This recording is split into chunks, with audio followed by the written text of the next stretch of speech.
চাই। বিসমিল্লাহির রহমানির রহিম। ভোগডাঙ্গা যুবদল কর্তৃক আয়োজিত শহীদ স্মৃতি নৌকাবাজ প্রতিযোগিতা বেশ কয়েকদিন সুন্দর এবং সুষ্ঠুভাবে ন্যায় নিরপেক্ষতার সঙ্গে পরিচালিত হওয়ার পর আজকে আমরা একটু আগে ফাইনাল খেলা দেখলাম। যাই হোক, খেলায় হার জিত থাকবেন। আমি নুনখোয়া গণতরীর ভক্ত সমর্থকদের উদ্দেশ্যে বলবো যে আপনারা মন খারাপ করবেন না। আমরা অনেক জিতেছি, হয়তো একটা হেরে গেছি, কোনো সমস্যা নাই। আগামীতে আমরা আবার ভালোভাবে প্রস্তুতি নিয়ে আসবো ইনশাল্লাহ। এখান থেকে আবার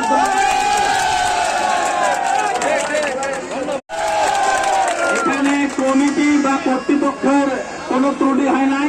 সেই সাথে আজকের খেলার প্রধান অতিথি ছিলেন আমাদের সকলের নয়নমণি কুড়িগ্রামের বিএনপির সম্মানিত সদস্য সচিব সোহেল হোসেন কায়কোবাদ ভাই সহ যুব দলের সম্মানিত জেলা সদস্য সচিব নাসিম ভাই সহ এখানে ইউসুফ ভাই আছেন এবং এই খেলায় যুব দল ভোগডাঙ্গা বিএনপি সহ সকলে যারা এখানে শ্রম দিয়েছেন এবং এই খেলাকে সাফল্যমণ্ডিত করেছেন সকলকে আমি ধন্যবাদ জানাচ্ছি।